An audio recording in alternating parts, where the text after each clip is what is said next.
Hey everyone, Manuel here from Ticketor Fitness. Today you are learning the crow pose with me.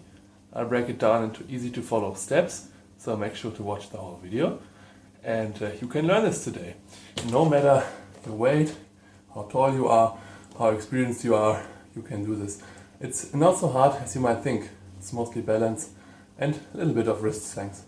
So let's get started. We need to talk about hand placement first, and you want to place your hands in the crow such that your index finger is the continuation of your arm. So, index finger pointing forward in the crow pose when you bend. If you have very inflexible wrist and this hurts you, rotate your arms outward a little, so that now the line between your thumb and your index finger is the continuation of your arm, like this. This is the correct position. You don't want to rotate your arms too much outwards or too much inwards. The first exercise for the crow pose is a warm-up for the wrists.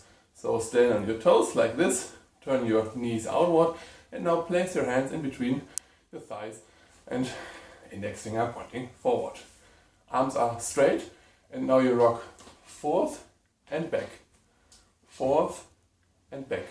And every time you are at this position in the front, you squeeze your fingers into the ground, okay? So squeeze the fingers and back, squeeze the fingers and back.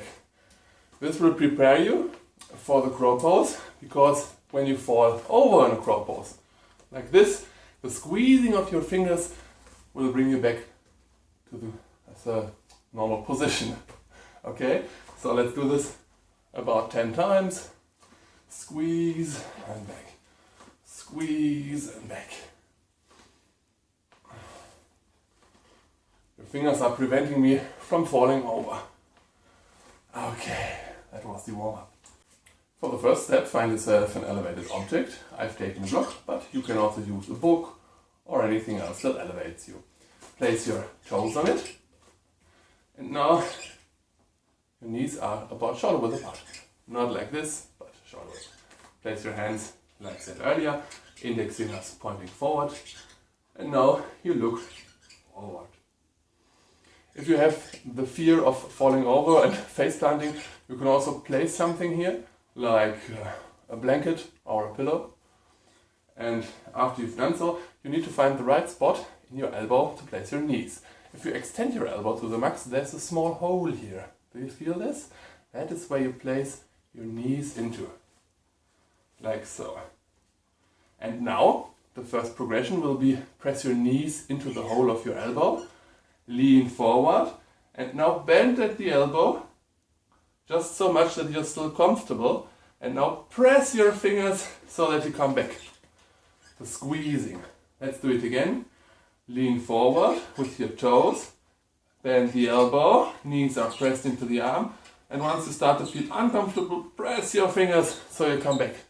This is already very exhausting if you're a beginner, but well, we gotta work for the crow pose.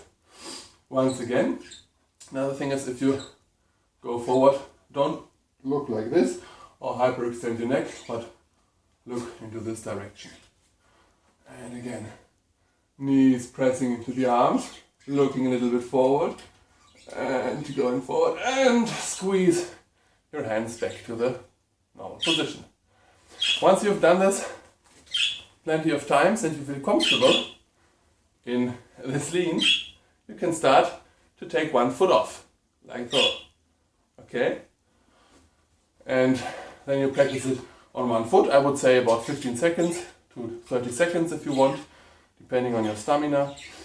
And then you can try to take off both feet, okay? So, if you've already trained this for some time and you're comfortable, and you can take off both feet.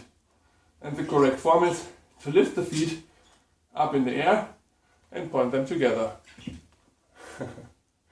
Well, and then you've got a complete crow pose. Thank you very much for watching my crow pose tutorial. I hope to see you here again for more yoga videos. Here are 2 for your liking. Please subscribe to my channel. Goodbye.